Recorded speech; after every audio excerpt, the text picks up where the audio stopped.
Bonjour à tous et bienvenue sur videobourse.fr pour une analyse quotidienne de la paire euro-dollar, comme je le fais chaque jour, habituellement. Là, j'ai pas eu le temps de le faire hier et avant-hier. Je viens d'arriver à New York, en fait, j'ai changé d'endroit aux États-Unis et voilà, je suis désolé de ne pas m'en être occupé. Donc, je reprends aujourd'hui. Donc, sur l'euro-dollar, aujourd'hui, on a une journée plutôt de reprise en main du marché par les acheteurs. Alors, c'est vite dit, en tout cas, une tentative de reprise en main, avec notamment une ombre haussière importante. Ce qui veut dire que les achats ont quand même du mal à confirmer. On reste bloqué sous l'ancien support qui pourrait, voilà, plutôt que devrait, pourrait jouer un rôle de résistance désormais. J'en avais parlé lors de la dernière analyse, j'avais dit que pour ceux qui cherchaient un point d'entrée à la vente sur une petite phase de rebond, ce pullback pourrait être quelque chose d'intéressant. On y est maintenant. Moi, c'est pas ça mon problème, puisque je suis déjà en position à la vente depuis un bon moment. Vous vous rappelez, j'étais rentré le 2 décembre, donc à 1.3389. On est actuellement à 1.3078. On a une amorce de reprise en main du marché par les acheteurs. Alors, vous savez que j'avais pas d'objectif. Moi, mon but, c'est de profiter au maximum du mouvement et de sortir quand je pense que le moment est opportun, quand je pense que le mouvement perd de la force. Ce qui est le cas actuellement. Maintenant, est-ce que c'est pas un peu trop tôt pour sortir, sachant qu'on voit que les acheteurs ont du mal quand même à rester à maintenir un cap et une pression sur les marchés, puisqu'on a eu une ombre aujourd'hui. Si on passe sur du plus court terme en M15, voilà, on voit que on est en tentative d'accélération haussière, avec tout de suite les vendeurs reprennent en main ce marché. Donc on va voir ce qu'il en est. Il faut aussi voir par quoi ont été motivés les mouvements du jour. Donc pour ça, je vais me rendre sur différents sites d'information. Je vous retrouve dans quelques instants.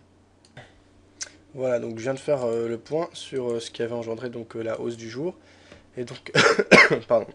Essentiellement, ce sont des bonnes statistiques qui sont tombées par rapport à l'économie européenne, mais également par rapport à l'économie américaine. On va aller voir ça d'un peu plus près. Donc au long de la journée, ça a commencé ce matin. Alors déjà pour comprendre si oui ou non ce sont ces chiffres qui ont impacté les marchés, il faut regarder comment se sont décomposés les mouvements sur la journée. Alors si on passe sur l'euro-dollar ici en journalier, forcément on ne s'en rend pas compte. Si on baisse dans les unités de temps, en M15 notamment ici, on voit que, comme bien souvent sur les marchés, la plupart du temps on a très peu de mouvements et les grands mouvements d'impulsion se passent en quelques minutes, quelques instants, lors de la publication de nouvelles ou lorsque l'on a des raisons de bouger. La plupart du temps, les marchés évoluent de manière assez stable avec l'offre et la demande, mais on n'a pas de vrai changement. Quand on a des annonces, des publications, tout de suite on a qui vont anticiper, qui vont aller dans un sens ou dans l'autre, ça va amener des mouvements plus francs. Donc si on regarde, ces mouvements ont commencé à 9h30 heure française, et on a essentiellement deux grandes parties deux grands mouvements qu'on a eu aujourd'hui. Donc de 9h30 jusqu'à 10h45 heure française, puis à 14h30 heure française. Donc on sait 14h30 heure française, ça correspond à 8h30 aux États-Unis, ce qui correspond à la publication des chiffres juste avant l'ouverture de Wall Street. Alors on va aller voir plus près. Donc c'est bien les nouvelles a priori, qui ont impacté ces mouvements.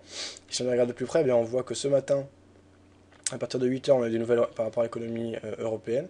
Et dans l'ensemble, ça a été les chiffres qui ont été très bons. Alors on a commencé avec l'indice PPI allemand, bon, il tombait conforme aux attentes, un peu moins bon que les chiffres précédents, donc c'est pas ça qui a alimenté le gros du mouvement. Ensuite, on a eu le climat du consommateur allemand qui est tombé à 5,60, qui est revenu à 5,50. On a eu à 9h, à 10h pardon, heure française, l'indice du climat des affaires allemand qui était très attendu, qui est tombé pour le deuxième mois consécutif en amélioration et plus important que les chiffres attendus. Il était à 106, les chiffres précédents étaient à 106,6, on est tombé à 107,20. On a eu à 10h l'évaluation courante allemande. On a eu à 10h les perspectives des affaires en Allemagne. Ces deux chiffres ont été bien meilleurs qu'attendus et supérieurs aux chiffres précédents. On a eu également les nouvelles commandes industrielles italiennes qui sont tombées à moins 1,6 alors qu'on est tombé à moins 3,20. Les chiffres précédents étaient à moins 8,20. Donc dans l'ensemble, c'est quand même des chiffres bien meilleurs que les attentes. On a également eu une levée d'obligations espagnole qui s'est très bien passée pour 5,6 milliards d'euros, je crois. Et les taux d'emprunt allemands ont été divisés par 3. Là, c'est des emprunts sur 5 6 mois. Donc c'est quand même très bien. C'est des nouvelles rassurantes pour la zone euro. C'est des choses assez stables parce que c'est pas un chiffre qui est tombé, c'est quand même un ensemble de bons chiffres. Donc ça à prendre en compte. Ensuite, l'après-midi à 14h30, on a eu les permis de construire américains et les constructions de logements qui sont tombés tous deux bien meilleurs que les attentes. C'est tout ce qu'on a eu, mais donc c'est ces mouvements et ces publications qui ont impacté essentiellement et qui ont amené l'évolution des cours aujourd'hui. Alors, étant donné que c'est un ensemble de chiffres, moi je reste sur mes gardes et je pense que ça peut être une amorce de rebond. On a déjà bien accéléré à la baisse. Je pense que maintenant une part des inquiétudes sont prises en compte. Les choses ne devraient pas bouger plus que ça à court terme, ça va pas être plus catastrophique que ça à court terme, je peux me tromper. On a des réunions qui vont encore arriver, et on va aller vers plus de cohésion, je suppose, au niveau des gouvernements européens, en tout cas ça va être le but. Avant, on a eu le veto anglais, cependant les Anglais n'ont pas claqué la porte, il y a quand même des choses qui se font, j'ai bien cerné le mouvement baissier, j'ai pas envie de m'exposer plus que ça, alors après c'est vrai que c'est toujours un risque, puisque là je suis sur une position gagnante, il faut savoir laisser courir, être patient, là je suis tenté de prendre mon gain, ça c'est dans le comportement humain, on est toujours tenté de prendre rapidement son gain et de laisser courir ses pertes, alors que c'est exactement l'inverse qu'il faut faire sur les marchés. Maintenant j'ai quand même un gain significatif. Je pense que fondamentalement c'est justifié, techniquement c'est justifié, donc je vais prendre mon bénéfice sur l'euro-dollar. Donc on va prendre au cours actuel, c'est-à-dire 1.3083,9. Voilà, alors c'était pas une position que j'avais prise en réel, c'est simplement un avis que j'avais donné. Donc pour ceux qui ont suivi les dernières vidéos, donc la prise de position s'était faite à 1.3389, sortie à 1.3083. 9. Donc on a plus 300 pips de profit, donc c'est déjà très très bien. Et donc maintenant, il reste à savoir ce qu'on va faire. Alors pour le moment, je suis en dehors du marché, donc on est sur 2 trades gagnants d'affilée, 2 trades gagnants d'un montant significatif en termes de pips. Le trade précédent, je ne me rappelle plus exactement, il faut regarder les anciennes vidéos, mais c'était déjà un trade très intéressant à la vente. Pour l'instant, je resterai concentré de toute façon sur des positions à la vente sur l'euro-dollar. Je n'ai pas d'argument haussier technique. On peut avoir un rebond, hein, ça c'est tout à fait possible. Je pense même que c'est l'option à privilégier, c'est pour ça d'ailleurs que je prends mon gain. Maintenant, on n'est jamais sûr, les marchés restent chaotiques et c'est toujours plus simple de marcher dans le sens de la foule que contre la foule. C'est pour ça que je vais continuer à trader la tendance. Donc pour le moment, pas de prise de position. Quelle zone de rebond sera intéressante à attendre pour éventuellement reprendre position à la vente? Déjà, c'est pas qu'une zone de rebond technique, c'est pour ça que je fais toujours en même temps le technique et le fondamental. C'est une situation technique accommodante avec un contexte fondamental propice et cohérent à une prise de position, que ce soit à l'achat ou à la vente. En l'occurrence, ce sera plutôt une position à la vente. Donc les grandes échéances, c'est... alors, les grandes échéances, on ira voir ce que c'est, fondamentalement. Pour le moment, techniquement, les zones qu'on pourrait attendre, ce sera... Alors, en journalier, on est toujours dans un canal de fond qui est baissier, avec des plus de plus en plus bas, des plus bas de plus en plus bas. On voit que les nouveaux plus bas n'ont quand même pas été super convaincants, hein, par rapport à ce qu'on avait fait précédemment. Il n'y a pas eu une grosse accélération. On vient tout de suite retester les précédents plus bas. Alors ceci dit, ça peut être qu'un pullback, hein, et donc un retest comme on l'avait eu ici le 13 septembre des précédents plus bas avant une poursuite de la chute, hein, ce serait tout à fait possible. Ceci dit, moi j'attendrai qu'effectivement les vendeurs prouvent qu'ils sont capables de reprendre en main le marché au niveau de cet ancien support qui pourrait jouer un rôle de résistance, et même éventuellement passer à côté d'une part du mouvement, plutôt que de rentrer précisément sur le pullback, sachant que j'ai déjà une position à la vente. Donc je vais attendre que les vendeurs me prouvent qu'ils sont capables de reprendre en main le marché plutôt que d'anticiper ça. On a cassé quand même des zones techniques significatives. On va laisser cet ancien support oblique haussier qui pourrait lui aussi, après avoir joué un rôle de support, jouer un rôle de résistance. Donc dans la zone des 61 points et pourcents, ce qui veut dire que si on l'a franchi, là on pourrait avoir une prise de position à la vente cohérente.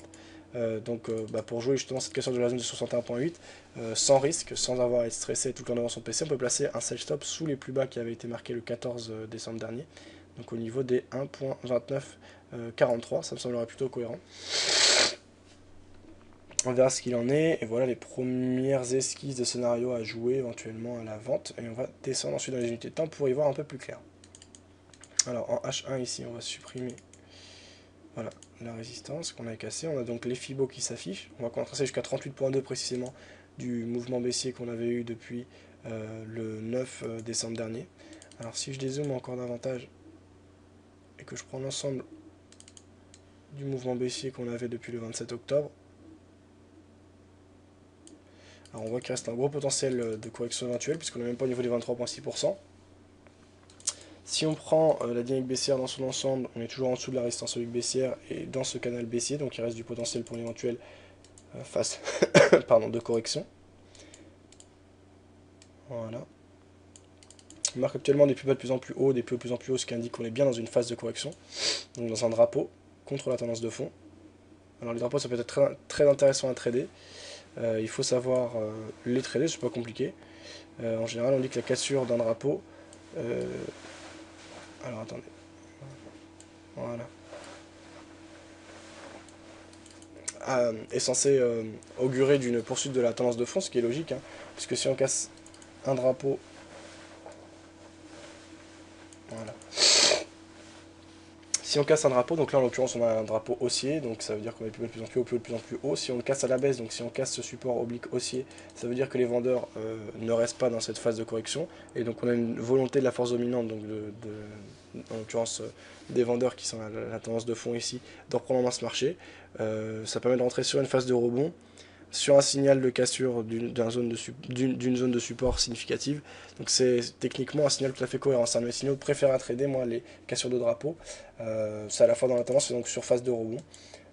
Et en plus, bah, la force dominante prouve qu'elle est capable de prendre en main ce marché. Ce qui me dérange moi sur les pullbacks, c'est que c'est un moment de correction. C'est-à-dire que c'est un moment où on a quand même une faiblesse de la part de la force dominante.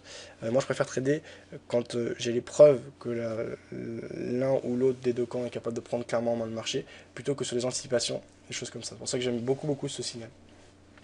Donc ça peut être une idée d'entrée également à la vente. Maintenant, si on casse à la hausse la zone des 1.3143, qui sont donc les précédents plus bas moyen terme, je pense qu'on devrait pouvoir casser assez aisément la résistance oblique baissière long terme qui conduisait le mouvement baissier depuis les plus hauts du 27 octobre. À ce moment, on pourrait entrer dans une phase de correction plus importante et se diriger vers les 23.6, qui seraient les 1.3246, les 38.2 qui seraient à 1.3438.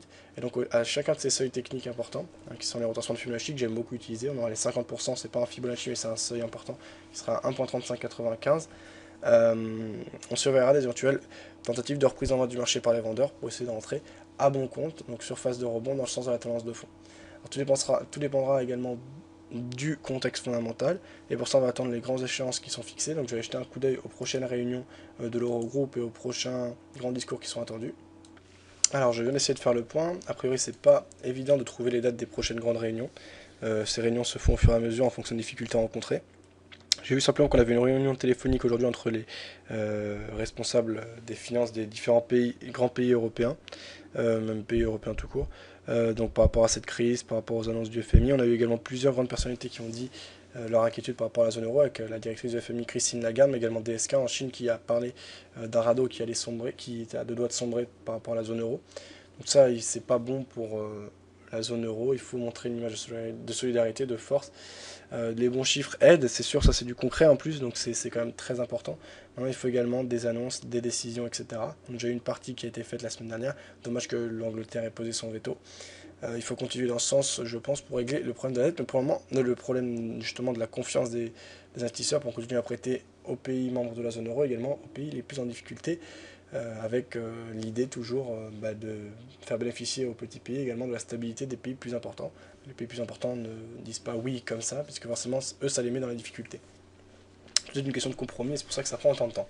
Bref, en tout cas, ça ne change pas donc mon avis. Demain, on a des chiffres, on surveillera ça. On va parler de chiffres par rapport à la BCE important demain, mais je ne les ai pas eu sur le calendrier, alors je faisais juste un petit point. En gros, elle va faire des prêts illimités, toutes les banques qui le demandent, le montant est limité. La contrepartie, c'est un prêt à 1%. Voilà, donc ça c'est Hermès qui me le disait sur le chat, donc si vous avez l'information, n'hésitez pas à me l'indiquer. Si vous avez également des informations par rapport aux réunions, n'hésitez pas à me l'indiquer sur le forum, sur le chat, etc. Plutôt sur le forum, parce que le chat, j'y suis pas super souvent et puis il n'y a pas de traces, donc c'est toujours mieux sur le forum. Voilà, je suis pas meilleur qu'un autre, hein. J'essaie simplement de décrypter un petit peu l'actualité fondamentale, mais également technique. Alors technique c'est assez simple, fondamental c'est plus dur, des fois il y a des informations qui sont plus ou moins cachées. Donc voilà. Donc on va terminer par du court terme. Donc en M15 on a vu que le mouvement s'est décomposé en deux grandes parts essentiellement. C'était quand même une journée haussière intéressante aujourd'hui. Donc il y a eu du mouvement, il y en a qui ont dû en profiter. On a des plus bas de plus en plus hauts. On peut également tracer des plus hauts de plus en plus hauts. Voilà, on voit ici.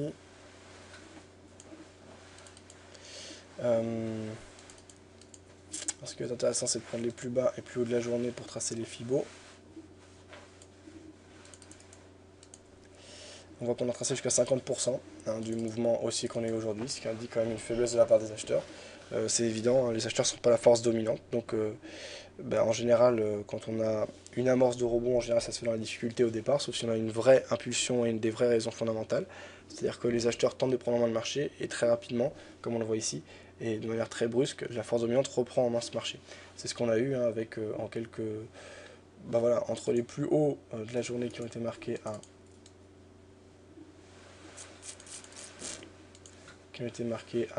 15h30 heure française et le retracement de 50% quasiment, qui s'est fait à 17h30. Voilà, on a eu 2h30 donc pour retracer la moitié du mouvement haussier qu'on avait depuis les plus bas du 19 décembre, donc depuis les plus bas d'hier. On verra ce qu'il en est. Le seuil important à regarder à court terme, c'est 61,8, ce qui voudra dire que si on rebondit au-dessus de ces derniers, ça veut dire que c'est toujours les acheteurs qui amorcent un rebond et qui tentent de reprendre en main ce marché. Il faudra ensuite aller casser les précédents plus hauts. Si on casse à la baisse 61,8, ça veut dire que ce mouvement aussi n'était qu'un mouvement d'impulsion aujourd'hui. Par rapport au bon chiffre qui a été publié, mais que le contexte de fond ne change absolument pas et qu'il y a toujours une forte inquiétude de la part des investisseurs. Les deux scénarios sont possibles. Après, la question est de savoir ce qui est pricé ou non dans les cours actuels. Moi, ça me semble cohérent et judicieux de sortir actuellement. C'est pour ça que les vendeurs ne seront pas capables de reprendre en main ce marché. On reste sur une période très tendue et ça reste la force dominante, la tendance de fond. Alors attention également à l'éventuelle épaule tête-épaule qui pourrait s'amorcer. On a la première épaule, la tête, et donc la seconde épaule qui pourrait se dessiner ici. Ce serait un signal de représentation du marché par les vendeurs assez cohérent et dans le sens de la tendance de fond. Donc, ça peut paraître un peu brouillon quand je parle, quand j'explique comme ça, mais moi c'est comme ça que je m'organise. Maintenant que j'ai fait le point techniquement et fondamentalement, je vais pouvoir expliquer clairement ce que je vais faire désormais. Donc je suis en dehors du marché, je viens de prendre mon bénéfice aujourd'hui. Je ne rentrerai pas en position dès maintenant. J'attendrai. Mon but c'est plutôt de rentrer en position à la vente. Maintenant, si on a des gros mouvements aussi, si on a des vraies raisons, des vraies prises de décision qui sont prises, que les marchés sont assurés et que l'ensemble des actifs à risque remonte, je pourrais changer mon fusil d'épaule. Pour l'instant, ça n'est pas le cas et je continue à être un trader de tendance, donc à surveiller des signaux dans ce sens-là. En journalier, on va ajouter une résistance oblique baissière, puisque maintenant je pense que c'est cohérent de l'ajouter. Voilà, ici. Donc, pour moi, voilà ce qui est cohérent de jouer aujourd'hui.